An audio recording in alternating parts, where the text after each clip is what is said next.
Tumshangilie tu Bwana, maana ametenda mambo ya ajabu. Yeye ni Mungu mkuu. Iko wapi shangwe na vigelegele kwa Bwana Yesu?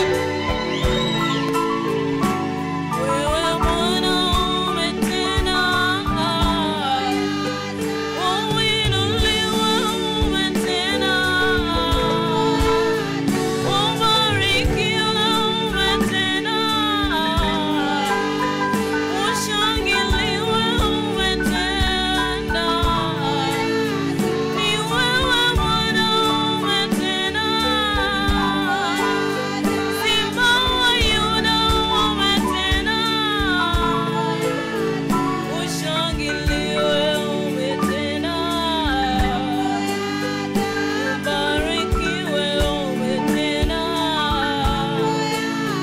Ni wewe Bwana umetenda, wewe umetenda,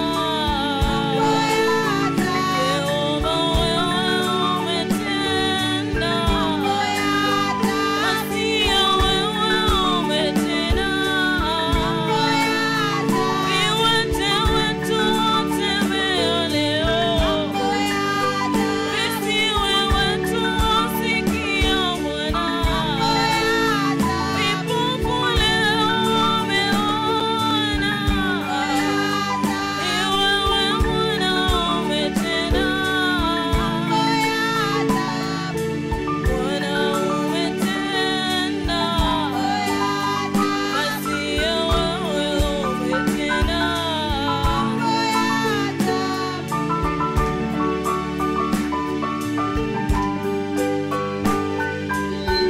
Yesu ametenda mambo ya ajabu. Amewainua viwete tukawaona. Ameponya saratani tukashuhudia. Amekausha uvimbe tukaona. Ameponya virusi vya ukimwi tukashuhudia. Mikono yako Bwana inatambua hakuna kama wewe Bwana. Mikono yako Jehova, nikiangalia kazi ya mikono yako Bwana, inatambua hakuna kama wewe Bwana. Mikono yako Yeshua, nikiangalia jinsi unavyoinua viwe na tumua hakuna kama wewe Bwana. Mikono yako hakuna kama wewe, Masia hakuna kama wewe Bwana, ushangiliwe hakuna kama wewe, ubarikiwe hakuna kama wewe. Ni nani tena kama wewe Bwana? Hakuna kama wewe, ushangiliwe hakuna kama wewe. Ni nani tena kama wewe Bwana? Ubarikiwe hakuna kama wewe, hakuna kama wewe, visiwe na wamesikia, ushangiliwe hakuna kama wewe, ubarikiwe hakuna kama wewe, hakuna kama wewe Bwana, hakuna kama wewe Bwana. Haleluya. Tumshangilie tu Bwana. Tumshangilie tu Jehova. Tumpigie tu vigelegele. Maana anastahili sifa. Anastahili kuinuliwa. Yeye ni Mungu mkuu. Yeye ni Mungu Mungu wa kutisha. Yeye ni Mungu wa ajabu. Yeye ni Mungu ambaye anapasua milima. Yeye ndiye Mungu anayepasua bahari Shamu. Yeye ndiye Mungu ambaye anaponya viwete. Yeye ndiye Mungu ambaye anaponya ukimwi. Tumshangilie tu Yesu. Tumshangilie tu Mwokozi. Tumshangilie tu mshindi wa washindi. Ameshinda vita. Yesu ameshinda vita. Leo ameshinda vita. Leo ameshinda vita. Jemadari wa vita. Simba wa kabila la Yuda. Mtetezi wa wanyonge. Ameshinda vita. Mponyaji wa magonjwa yetu. Ameshinda vita. Tumrukie tu Bwana. Yeye ni mshindi. Jehova ni mshindi. Hey. Hey. Victory belongs to Jesus. Hallelujah. Bwana Yesu asifiwe. Opaki Yesu. Hallelujah. Hallelujah. Tumshangilie tu Bwana kwa vifijo na nderemo. Tumpigie tu makofi. Yeye Jehova ameshinda. Mungu wa kutisha ameshinda. Amen. Unaweza salimia tu jirani yako. Kimwambia karibu sana uweponi mwa Bwana. Mwambie tu Yesu anakupenda jinsi ulivyo. Mwambie tu Bwana anakupenda. Mtetezi wa wanyonge anakupenda. Yule aliyetufia pale msalabani anatupenda. Mwambie tu karibu sana katika uweponi mwa Bwana. Manake siku ya leo anaenda kututembelea kwa njia kuu. Njia ya ajabu. Njia ambayo ni ya kutisha. Bwana Yesu asifiwe. Tumewakaribisha nyote katika jina la Yesu Kristo. Mjihisi huru na mkue nyumbani. Bwana Yesu asifiwe. Hapa ni kwetu, nyumbani kwetu, makazi yetu. Bwana Yesu asifiwe. Hallelujah. Hata usijidunishe.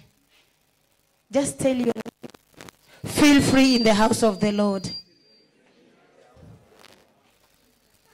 Nitasoma tu andiko moja katika Biblia.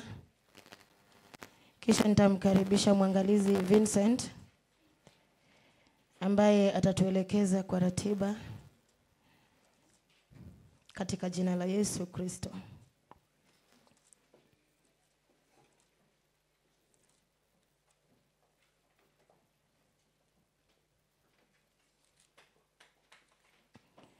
Kuna kitabu ambacho nakitafuta, kitabu cha Zaburi.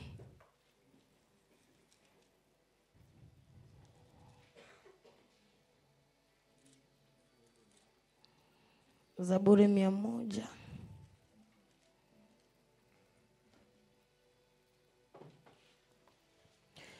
Zaburi 114.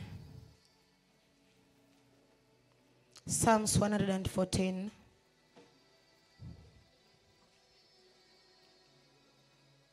The Bible says, when Israel, I'm starting from verse 1.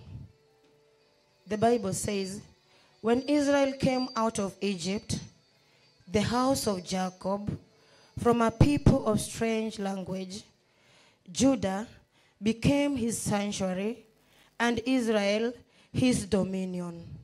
Bwana Yesu asifiwe. The Red Sea looked and fled. The Jordan turned back. The mountains leaped like rams. The little hills like lambs. What ails you, O sea, that you flee? O Jordan, that you turn back? O mountains, that you leap like rams? O little hills like lambs?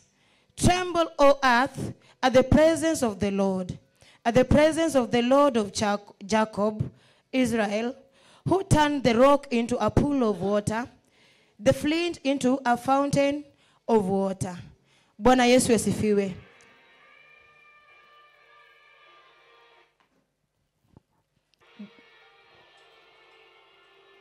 Has it begun?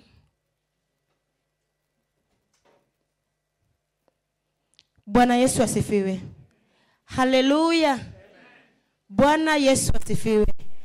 Biblia inatuambia ya kwamba wakati Israeli walitoka katika nchi ya utumwa, Bwana Yesu asifiwe, walitoka katika nchi ambayo walikuwa wametekwa nyara, nchi ambayo hakukuwa na matumaini, nchi ambayo walikuwa wameshikwa mateka, walikuwa kama mabusu. Bwana Yesu asifiwe. Walikuwa wanatumika kama watumwa. Bwana Yesu asifiwe. Wakati wana Israeli walitoka kule Misri, kule nchi ambayo imejawa na usherati, nchi ambayo imejawa na ulagai. Bwana Yesu asifiwe. Biblia inasema ya kwamba Yuda alikuwa makazi ya Bwana na Israeli akawa milki ya Mungu. Bwana Yesu asifiwe. When you come out of the land of captivity, Bwana Yesu asifiwe, katika ile nchi ya utumwa unafanyika kuwa milki ya Mungu. Mungu anaishi ndani yako. Bwana Yesu asifiwe. Today we can purpose kutoka katika nchi ya utumwa, nchi ambayo imetuteka nyara, nchi ambayo inaturudisha nyuma, nchi ambayo imetudunisha. Bwana Yesu asifiwe. Biblia inaendelea kusema ya kwamba wakati bahari Shamu iliona wana Israeli wakikuja, wakitoka katika nchi ya utumwa, wakitoka kule Misri ambayo nchi ambayo imejawa na mateka, magonjwa, ukimwi, saratani. Bwana Yesu asifiwe. Ukoma. Wakati bahari Shamu iliwaona, Biblia inasema ya kwamba bahari Shamu ndio ilipasuka. When you carry the Lord in you, wakati unambeba Bwana Yesu ndani yako, bahari Shamu inapokuona itakuandalia njia. Bwana Yesu asifiwe. Itakuandalia mapito. Hautakuwa na kungangana nayo, hautakuwa na kupigana nayo. Biblia inasema ya kwamba wakati milima iliona wana Israeli walikuja, wakikuja watu wa Mungu, watu ambao wamebeba Mungu. Kumbuka ya kwamba wakati walitoka katika utumwa, Biblia inasema ya kwamba Bwana alikuwa anakaa ndani yao. Bwana Yesu asifiwe. Alikuwa anakaa ndani yao. Wakati milima iliwaona, milima ndio ilitoroka. Bwana Yesu asifiwe. Milima, sijui ni mlima gani ambao umesimama mbele zako, but you can purpose today to allow the Lord to dwell in your heart. Hallelujah. Hallelujah.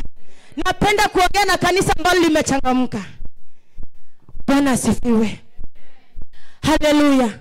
Wakati mlima unainuka ndani yako, tunakumbuka maisha ya Shadrach, tunakumbuka maisha ya Meshach, tunakumbuka maisha ya Daniel. Bwana Yesu asifiwe. Walisema ya kwamba hapana, hata kama hatakuja, lakini atabakia tu kuwa ni Mungu. Hallelujah. We can purpose even today. Na usema ya kwamba I have decided. Hallelujah. Nimeamua. A decision is made by an individual. Bwana Yesu asifiwe.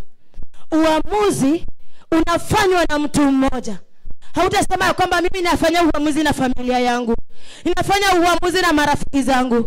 Unaamua kibinafsi na unasema ya kwamba I want to follow the Lord, I want to please the Lord, I want to walk with the Lord, I want to honor the Lord, I want to worship the Lord. And when the mountain will see the one who is worshiping the Lord, the mountains must flee. Hallelujah. Hallelujah.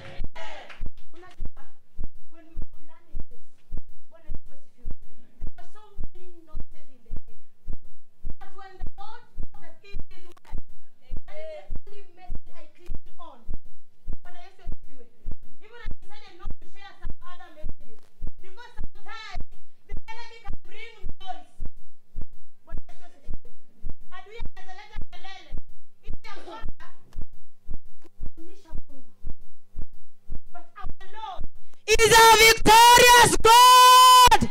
Hallelujah. We serve a mighty, a powerful, a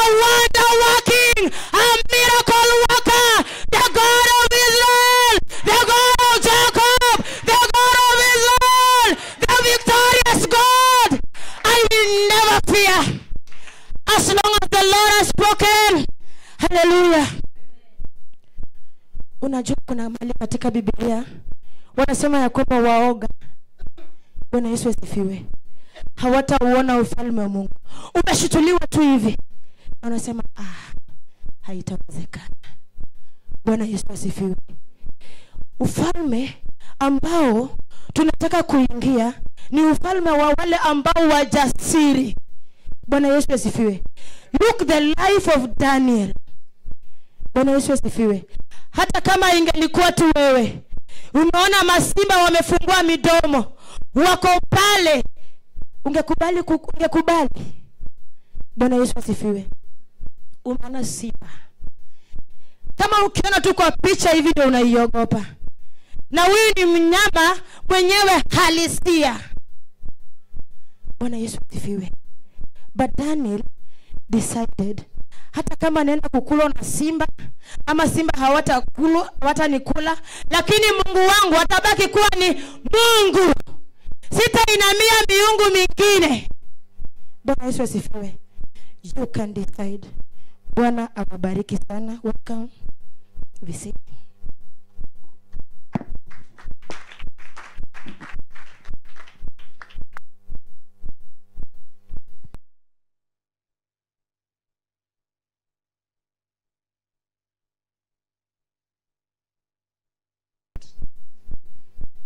Bwana Yesu asifiwe. Bwana Yesu asifiwe. We okay? I had verse here is a very powerful healing service. Do we have visitors? Do you have visitors?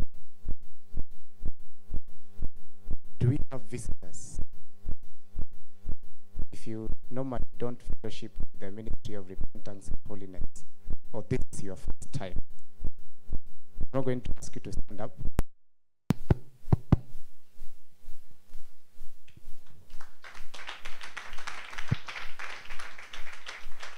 Thank you very much. So I just want to take this opportunity on behalf of the leadership of the Ministry of Repentance and Holiness for this region to welcome you to our services. I just wanted to let us know, even as we proceed, that we are going to have a healing service. That is why we have this banner here. And the healing service is going to be conducted by the man of God, the prophet. They are in France right now. They went there. They have been in a mission in Europe. So they started with Belgium, they went to Germany, and today they are in France. So they are going to conduct a healing service. So when that time comes, we will all tune in so that we also partake of that healing service.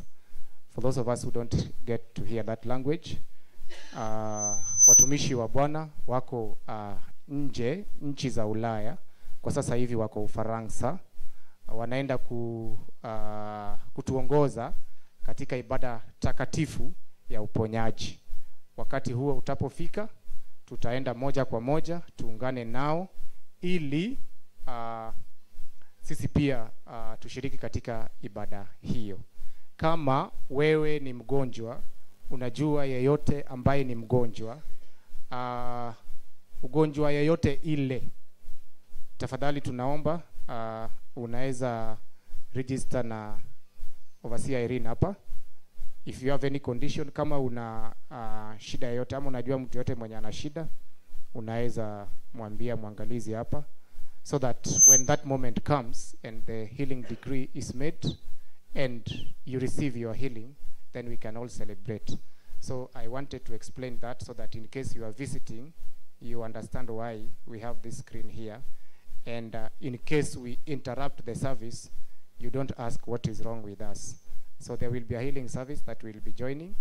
The prophets are in France, like I have explained, and they are going to conduct a healing service. So when that time comes, we shall all be tuned in. Bwana Yesu asifiwe. Hallelujah. You know, overseer was reading a very powerful verse here, and I've had to read it again. Mwangalizi alikuwa anasoma andiko hapa na ningependa kurudia tena. Kumbe ulikuwa hapo na unaniacha nateseka hapa na Kiswahili. Mpigieni makofi kwa kunisaidia.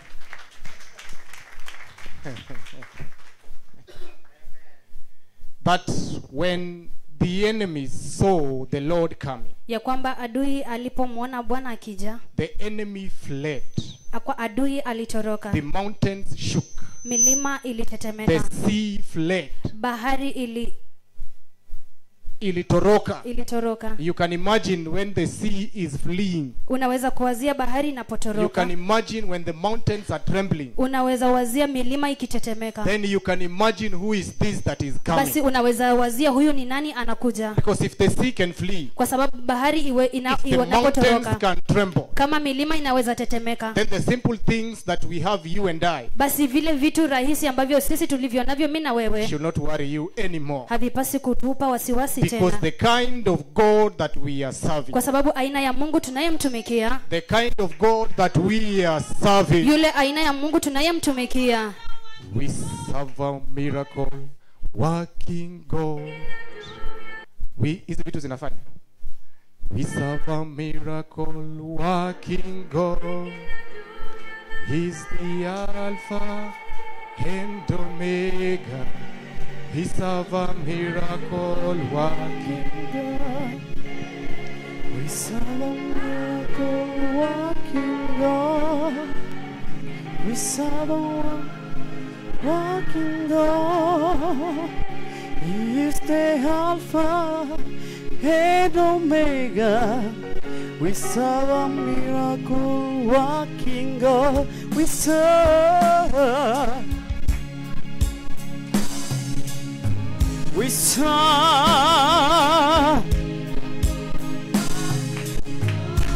He's the Alpha and Omega. Lord, we serve. We celebrate you, God. He's the Alpha and Omega. We celebrate the living God. We serve working God. Is the Alpha and Omega. God, I celebrate a miracle God. I celebrate a miracle God. He's the Alpha and Omega. We celebrate a miracle working God. We celebrate. We celebrate working God. He's the Alpha and Omega. We saw Daniel 7 verses 9 to 11. If you are all there, please say amen. Iwapo kwa pale sema amina. Please shout amen. Tafadhali paza sauti amina. Amen. I will read. Nitasoma. I beheld till the thrones were cast down, and the Ancient of the Days did sit, whose garment was white as snow, and the hair of his head like a pure wool. His throne was like a fiery flame, and his wheels as burning fire. A fiery stream issued and came forth from before him. Thousands and thousands ministered unto him, and 10,000 times 10,000 stood before him. The judgment was set, and the books were opened. Amen. Biblia inasema, nikatazama hata viti vya enzi vikawekwa, na mmoja aliye mzee wa siku ameketi. Mavazi yake yalikuwa meupe kama theluji, na nywele za kichwa chake kama sufu safi. Kiti chake cha enzi kilikuwa miali ya moto, na gurudumu zake moto uwakao. Mto kama wa moto ukatoka ukipita mbele zake. Maelfu wakamtumikia, na 10,000 mara 10,000 wakasimama mbele zake. Hukumu ikawekwa na vitabu vikafunuliwa. Hallelujah. Hallelujah. That judge that is coming Huyo hakimu anayekuja is the one that the Bible is saying. ni yeye, ndiye Biblia inasema He is the ancient of days. yeye ni mzee wa nyakati zile. He has been there till the beginning of the world. Amekuwa hapo tangia mwanzo wa ulimwengu. He created, but he was never created. Aliumba lakini hakuumbwa. He is a righteous God. Yeye ni Mungu mwenye haki. The Bible says his garment was white. Ya kwamba vazi lake lilikuwa leupe. Ni nyeupe, na nywele zake nayo ilikuwa ni kama sufu, Nywele zake zilikuwa nyeupe kama sufu, kuashiria utakatifu wake kuashiria utakatifu wake na ukuu wake. na ukuu wake. Wanasema the streams of fire Wanasema ya kwamba miale ya moto ilipasa kando yake, ilipita kando yake. ilipita kando yake. And that God, Na huyo Mungu ambaye ni moto, inaashiria ya kwamba he is coming as a judge. inaashiria kwamba anakuja kama hakimu. Anakuja na kwa hakika anakuja hivi karibuni. Na kwa hakika anakuja hivi karibuni. Let us prepare in Wacha holiness. tujiandae katika utakatifu. Vijana, wacha tujiandae kwa uhaki. Vijana tujiandae katika Do not uhaki. compromise your salvation. Usichanganye Don't be a Wokovu. lukewarm Christian. usikuwe yule Mkristo vuguvugu. Stand, Simama because kwa sababu he is coming to reward us. So anakuja kutupa zawadi. have faith Kuwa na imani and believe that na uamini kwamba just above the clouds here hapa juu ya there is God. kuna Mungu. He sees, Anaona, he hears, anasikia and he's coming to na judge. anakuja kuhukumu. Karibuni sana katika chuo cha walimu cha Bondo TTC. Mjihisi huru. Kila ambacho kitenda kutendeka siku ya leo tumakinike sana. Manabii wa Bwana atakapokuja moja kwa hewa, tafadhali kila mtu makinika. Weka moyo wako mara hapa, uende utapokea uponaji wako. Uponaji uende ukawa si wa kihalisia tu. Bwana anaponya pia mioyo. Bwana wabariki sana na karibuni. Amen.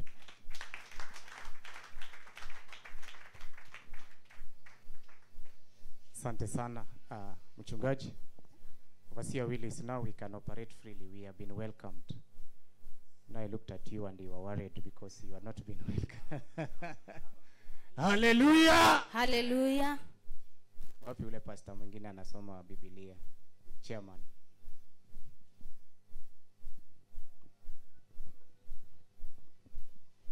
Hallelujah. Hallelujah. Praise the mighty name of Jesus. Jina la Bwana You can lisifiwe. just wave unto me. Unaweza nipungia mkono. Hallelujah. Hallelujah. Mbona watu wamekunja uso? We are in the house of the Lord. Hallelujah. Amen. I'm so happy to be here today. Nimefurahi sana kuwa hapa leo. I also thank the Lord so much for this Nami opportunity. pia namshukuru Bwana sana kwa fursa hii. Praise the Lord Jesus. Bwana Yesu I asifiwe. want to read one verse Nataka kusoma andiko moja in the book of Numbers, katika kitabu cha Hesabu. the book of Numbers chapter 23, Hesabu sura ya 23 verse 19.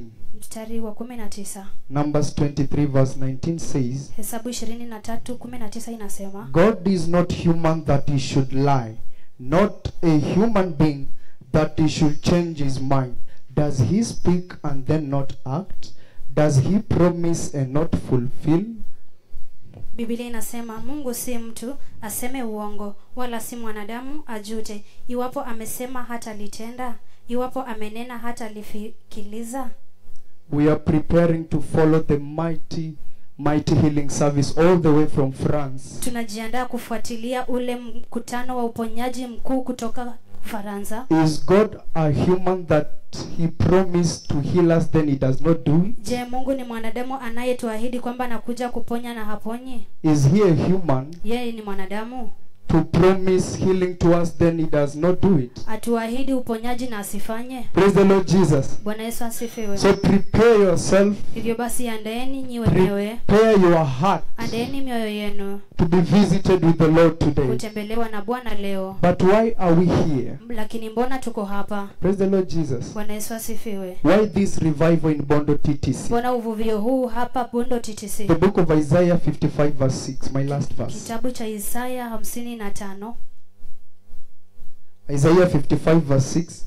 Isaya 55 sura ya 6.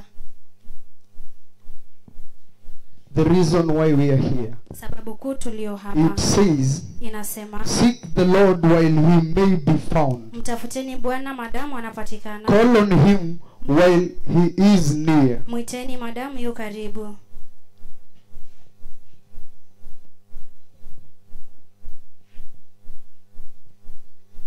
I repeat, the book of Isaiah 55 verse 6 says, seek the Lord while he may be found. Call on him while he is near. Biblia inasema, mtafuteni Bwana madamu anapatikana, mwiteni madamu yu karibu.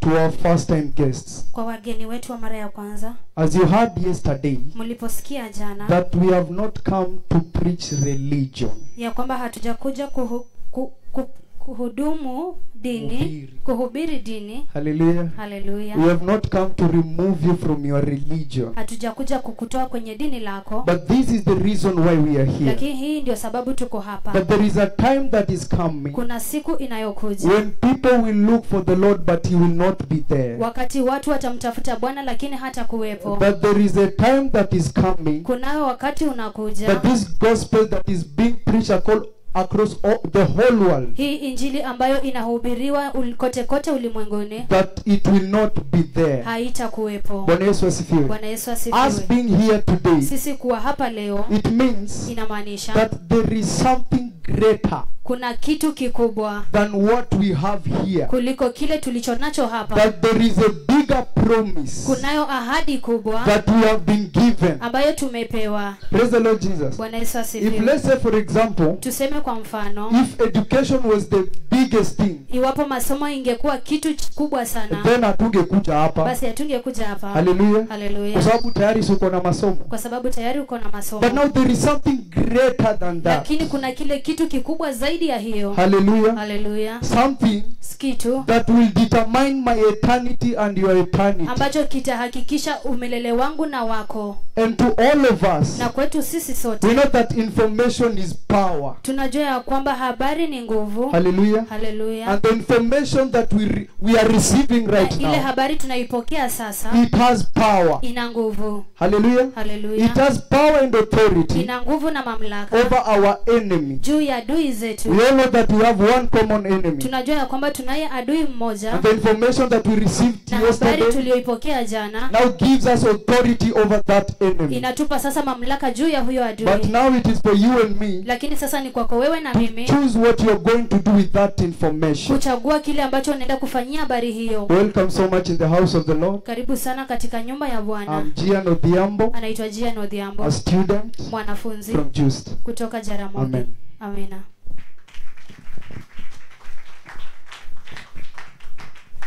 Asante sana. We are doing well. Tunaendelea vizuri. Naona tayari yuko na Biblia, kuja tu.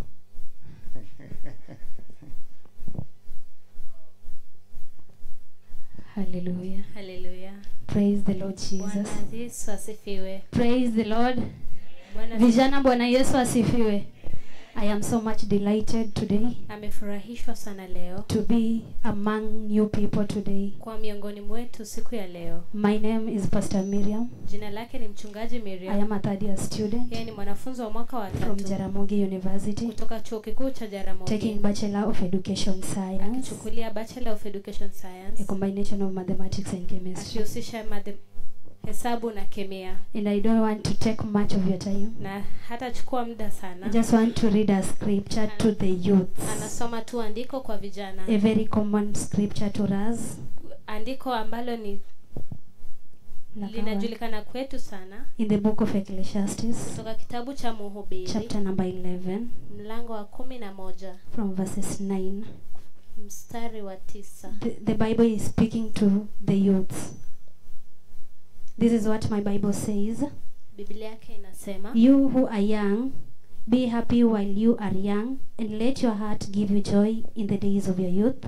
Follow the ways of your heart, and whatever your eyes see, but know that for all these things God will bring you into judgment. Biblia inasema, wewe kijana, ufurahie ujana wako, na moyo wako ukuchangamshe siku za ujana wako, ukaziendee njia za moyo wako, na katika maono ya macho yako. Lakini ujue wewe ya kwamba kwa ajili ya hayo yote Mungu atakuleta hukumuni. Praise the Lord. Bwana asifiwe. The Bible is so clear to us. Biblia iko wazi sana kwetu. The Bible is very clear Biblia iko wazi that kabisa you who are young, ya kwamba wewe ambaye ni kijana, you who is a youth, wewe ambaye ni kijana, that do everything that makes you happy, fanya chochote kiuchangamshayo, everything that makes your heart happy, chochote kinachochangamsha moyo wako, everything that your eyes see. chochote ambacho macho yako yanaona. Praise the Lord. Bwana The asifiwe. Bible has permitted you to do. Biblia imekuruhusu wewe But kufanya. remember, there is one condition. Lakini kumbuka kuna sharti moja.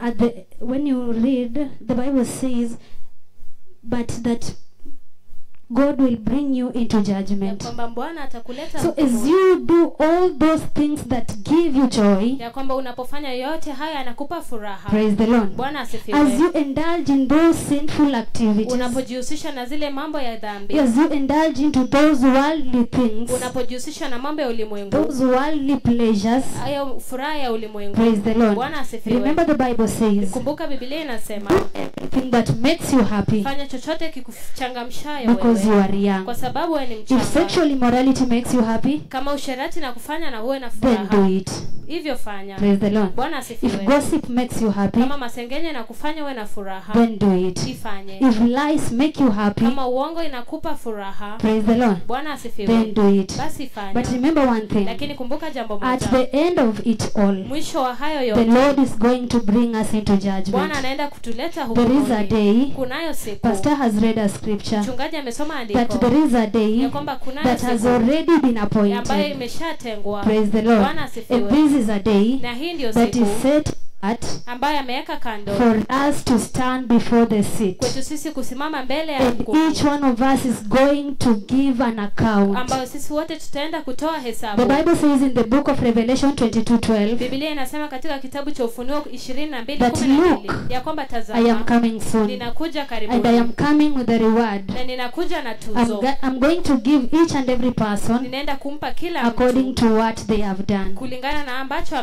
amefanya. the Lord. Bwana So asifiwe. your reward Kwa hivyo will tuzo be lako according to what you've been doing on Ita- this earth. italingana na chochote ulichofanya duniani. Praise the Lord. Bwana I asifiwe. want to tell us one thing. Ninataka kutuambia Let jambo us moja. choose Jesus. Wacha tumchague As a Yesu youth, kama let kijana. us love Wacha Jesus. tumpende Let us Yesu. embrace Wacha Jesus. tumpende Yesu. Praise the Lord. Bwana asifiwe. Wacha tutumpende Yesu. Wacha tumpende Without Yesu. Jesus, Bila as Yesu a youth, you cannot make it. kama kijana You huwezi, cannot manage. hautaweza. So for our first time Kwa visitors, hivyo kwa wageni wa mara ya just kwanza, love Jesus. mpendeni tu He will Yesu. do everything that you desire. Atafanya chochote unachotaka. May the good Lord bless you so much. Bwana mzuri awabariki sana. Thank you. Asante.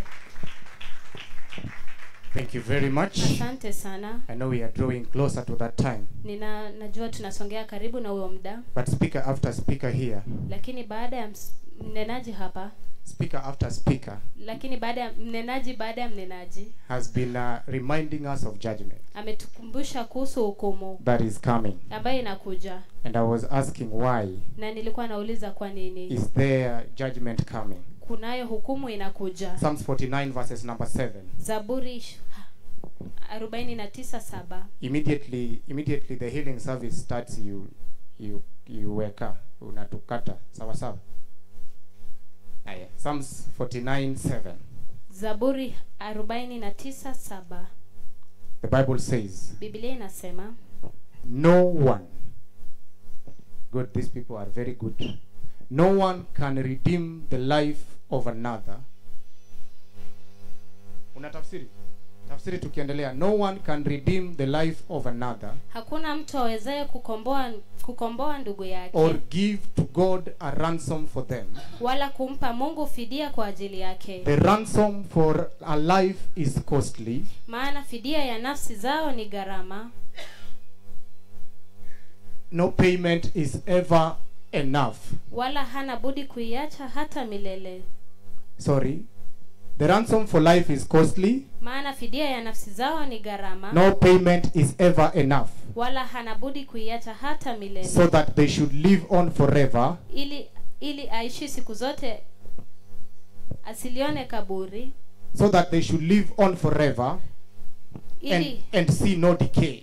Wala hana budi kuiacha. Why is he coming to church? Kwa nini anakuja kanisani? Because kwa sababu the ransom for a life is costly. Kwa sababu fidia ya maisha ni gharama. Why is he coming to judge? Kwa nini anakuja kuhukumu? No one can pay the life for another. Hakuna anayeweza kulipia maisha ya mwingine. Why is he coming to judge? Kwa nini anakuja kuhukumu? Nobody Hakuna was ever ready alikuwa tayari to offer himself, kujitoa, to come out, kujitoa to nje, redeem you and me. kunikomboa wewe na mimi. When they were looking for somebody to come and redeem you and me. Walipokuwa wakimtafuta mtu wa kukukomboa wewe na When mimi. they were looking for somebody to come and bring salvation. Walipokuwa wakimtafuta mtu wa kuleta wokovu. The Bible records in the book of Revelation Biblia inasema katika kitabu cha Ufunuo that they searched and searched, wala kwamba walitafuta na and kutafuta, there was nobody that could offer the ransom for life. lakini hakuna aliyetoa fidia ya maisha. And the elders and the angels, they wept bitterly, Na wale wazee na malaika walilia kwa because in uchungu. the entire of heavens, Kwa sababu mbinguni in kote, the entires of earth, katika duniani kote, there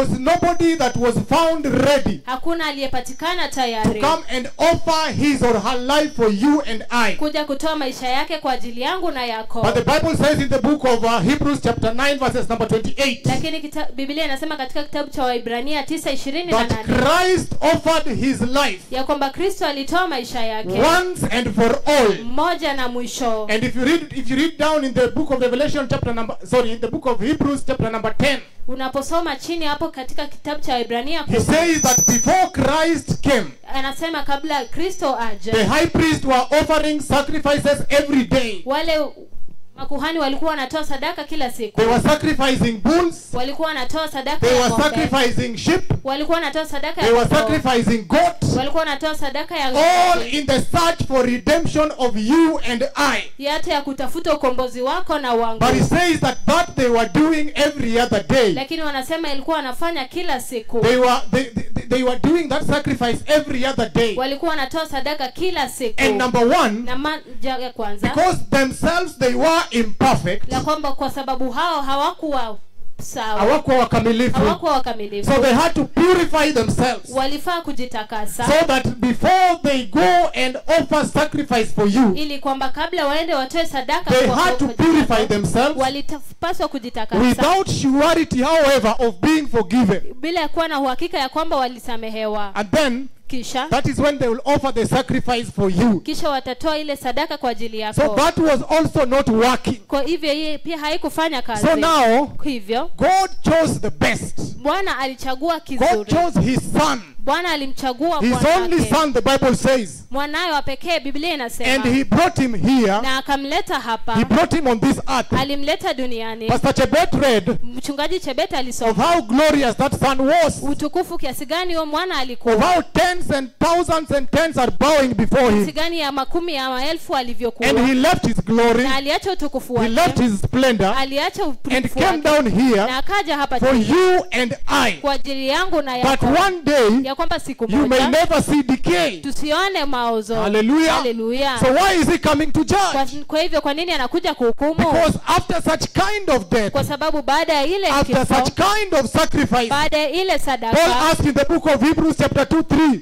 Biblia inasema katika kitabu cha Ibrania 2, how will you escape jinsi gani utakimbia if you ignore such a great salvation? ukikataa wokovu kiasi How are hiki? you going to escape? Utatoroka kivipi? How are you going to escape Utakimbia if kivipi you ignore such a great sacrifice? ukikataa hii How sadaka? are you going to run away Unaenda kukimbia if vipi you ignore kama such a utakataa great salvation? hii wokovu wote?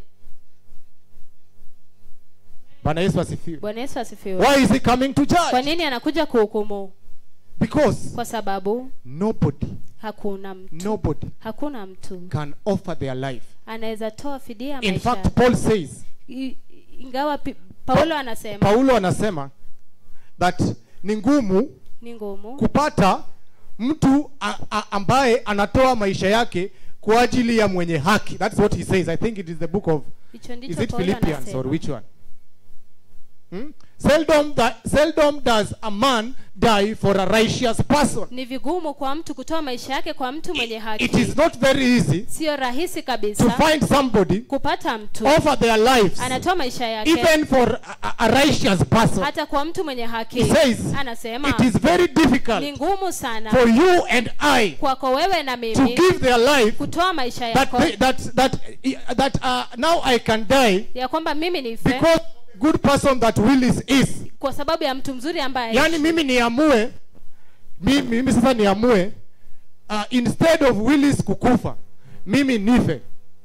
It is not very easy. sio rahisi Paul kabisa. says it is impossible. Paulo anasema haiwezekani. How much more impossible Jinsi gani haiwezekani then kabisa. is it Hivyo ndivyo for a righteous person kwa mtu mwenye to haki offer his life kutoa maisha for a yake wicked person. kwa mtu mwovu. Hallelujah. Haleluya. It is not easy Sio rahisi for a wicked person kwa mtu or a mwovu righteous person au mtu mwenye to haki offer their life kutoa maisha for a good person kwa mtu mzuri or a righteous person. au mtu mwenye How haki. much more Jinsi gani then zaidi for a righteous person kwa mtu mwenye to haki offer their life kutoa maisha for a yao wicked person. kwa mtu mwovu. And if that happens, Na kama hiyo how itafanyika, will you escape jinsi gani utakimbia if you ignore kama such a utakataa great sacrifice? hiyo sadaka yote? That is why we are here, Ndio maana tuko hapa to remind us kutukumbusha that there is somebody, ya kwamba kunaye mtu, even though David says hata kama Daudi anasema that it is not possible ya kwamba to haiwezekani find a man kupata mtu offer ransom kutoa fidia for another man. kwa mtu mwingine. But now Lakini sasa Jesus Christ Yesu Kristo offered his life alitoa maisha for yake you and I, kwako wewe na that mimi, you might not see decay. la kwamba usione And he mauzo. says Na he anasema did it alifanya once and for all. mwanzo na mwisho. So he says, Kwa hivyo anasema if you ignore such a great salvation, ukikataa huo wokovu what wote, remains ambacho kinabaki is judgment. ni hukumu. And that is now what he's coming to do. Na hiyo ndo anachokuja kufanya. That is what he's coming to do. Hiyo ndo anachokuja kufanya. And you have an opportunity today. Na unayo fursa leo. You have been brought to this institution Umeletwa katika taasisi hii for such a time as this. kwa muda kama huu. You and I Wewe na mimi are in this institution tuko katika taasisi for hii such a time as this. kwa wakati kama huu, And he's looking upon you. na anakutazamia He is wewe, waiting on you anakungoja to wewe carry his banner high. kubeba To carry his banner high. Bendera yake juu. bendera yake juu. No matter how much, Haijalishi chochote. no matter how much the foundations shake, Haijalishi msingi unatetemeka kiasi no gani. matter how many times the foundations are shaking, Haijalishi msingi unatetemeshwa mara he is ngapi. looking upon you Anakutazamia to wewe carry his banner high, kubeba bendera yake juu, so that when he eventually comes ya kwamba mwishowe and the atakapokuja books are opened, na vitabu vifunguliwe, your name be found written in that book. jina lako lipatikane limeandikwa kwenye Bwana kitabu. Yesu asifiwe. Bwana Yesu asifiwe. Bwana Yesu asifiwe. Bwana Yesu asifiwe. Tuko pamoja. Tuko pamoja. Hallelujah. Haleluya.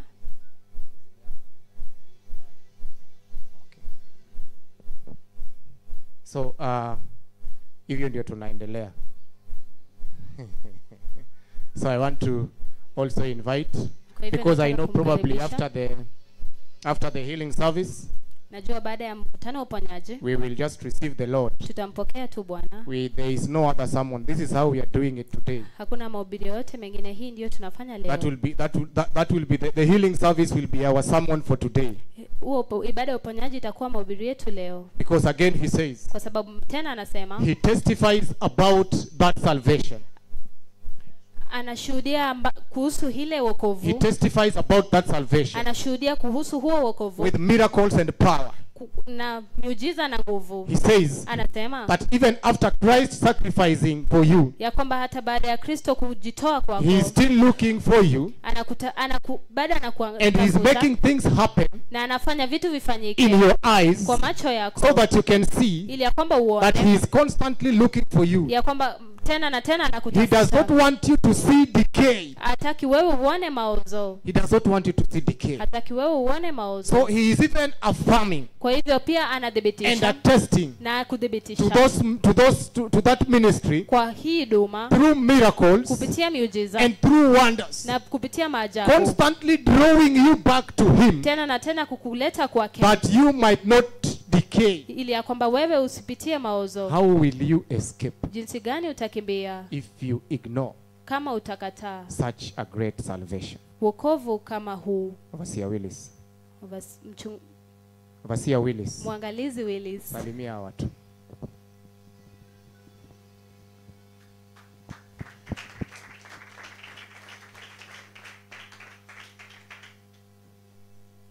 Amose we nyingi Ruoth Yesu ni Yesu opaki. Opakuru Yesu. Ana winjo kaka kisungu dhum kamoro wenya.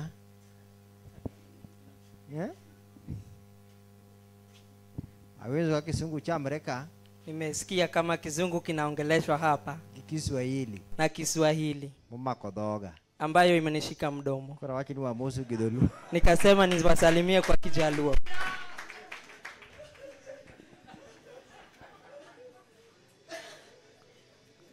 Koran burolo chunya. Burolo chunya. Hukumu imeshinda moyo wangu. Ni kikwajwange dhuluo sana. Opakuru Yesu. Bwana Yesu asifiwe. Awinjo ka chunya mora. Najihisi kama moyo wangu inayo furaha. Because if I remember my youth time, Kwa kuwa ni kukumbuka enzi zangu za ujana. Senior beto okna tinde ga Nyasaye mateka ka nyithindo gitiyo na Nyasaye. Hakuwa anatumikia Mungu jinsi vijana wanatumikia Mungu sasa hivi. Mangiso ni onegogone juti Nyasaye ariyo erokamano maduong' kabisa. Inamaanisha tunafaa tushukuru matumishi wawili wa Mungu kabisa. Ma Nyasaye nooro Ambayo Mungu aliwatuma mondo bio i kanisa. ili akuja andae kanisa. And Nyasaye ogwedhu Na Mungu awabariki kuom tiyo ne Nyasaye. kwa kumtumikia Mungu. Ang'eni ni ukadho penj Nimejua mlipita mtihani, kendo bwongo ne riek. tena ubongo wenyu ulikuwa na hekima. Mudhie university, Mkaenda vyuo vikuu, udhie TTC. mkaenda TTC. Pakuru Yesu. Bwana Yesu asifiwe. But gimaber muyiero Lakini kile ambacho mmechagua, kata ka une mbalariany, hata mkiwa vyuo vikuu, kata ka une college, hata mkiwa college, to kujwang'o Nyasaye. hamjamwacha Mungu. Mane gima duong' ma ng'ato nyalo timo e ngimane. Hicho ndicho kitu kuu mtu anaweza fanya maishani mwake. Nikech osesomo mang'eny. Kwa kuwa Biblia imesomwa sana, Tafwenyo ni gima ng'ato onego tine gi ngimane. na nimegundua kile mtu anaweza kufanyia na maisha yake Ni mondo luor ngimane gi Nyasaye. ni kuhofu Mungu na maisha yake. Ichiwo ngimani ne Nyasaye. Ukipatiana maisha yako kwa Mungu, Kata inyathi, hata kama wewe ni mtoto, kata in ng'ama duong', hata kama wewe ni mtu mkubwa, tiluoro Nyasaye gi ngimani. unamhofu Mungu na maisha yako. Nikech chieng' ng'ado burano kobiro, Kwa sababu siku ya hukumu ikifika, momoko opog ni bong'ad jodongo kende. Biblia haijasema ni wakuu ndio watahukumiwa. Nyithinde biro ng'adnegi bura. Wadogo watahukumiwa. Youth manotiyo gi ngimagi e raha. Vijana ambao walitumia maisha yao katika raha. Nikech kiwuotho kacho mbele nyithindo gikwakore. Ukitembea huko nje, wanajiekelea mikono kwa mabega. To gimulo dho chunygi. Wanaguza mioyo yao. To giwinjo raha. Na wanasikia raha. Wigi wil gi Nyasaye. Kichwa yao imemsahau Mungu. Gikia ni kumbiro. Gikia ni kumbiro. Hawajui ya kwamba hukumu inakuja. Opaki Yesu. Bwana Yesu asifiwe. Ingeni kumen gima let. Chiemo nadhie court. Angeni the mega prophet's body.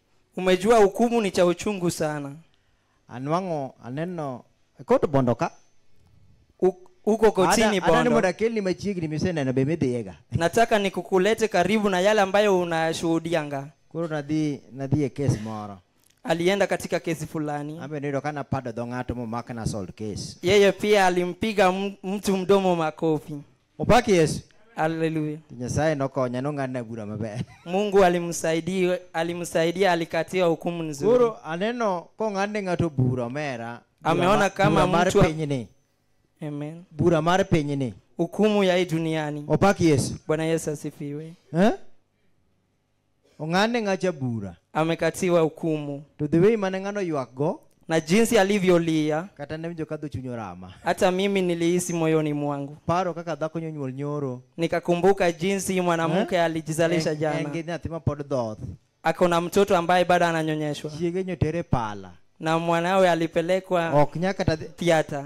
Oknyaka tadhi ngweda lote puodho. Haezi enda hata kuchuma mboga shambani. Koro oparo mondo kwang'uono e mbele jaji. Akakumbuka kuomba msamaha mbele ya hakimu. Ayini nakoso wena. Nimejua nilikosa, nisamehe. But it was late. Lakini ilikuwa imechelewa. Judgment is coming. Hukumu inakuja. Judgment is coming. Hukumu inakuja. We mondo wanon wuodhwa gi Kristo. Tuangalie kutembea kwetu na Kristo. They always say that we are human beings. Huwa wanasema kwamba sisi ni binadamu. We are not perfect. Hatustahili. Bwana Yesu asifiwe. Bwana Yesu asifiwe. Si wanasemanga hivyo? Si wanasemanga hivyo. But if you choose to walk right with God. Ya kwamba tukiamua kutembea kwa Mungu. If you choose tukichagua to walk in righteousness. Kutembea katika uhaki. Are they ready? Amen. Let me just cut it from there. We will continue. Thank you. You can just tune in. Just connect, please.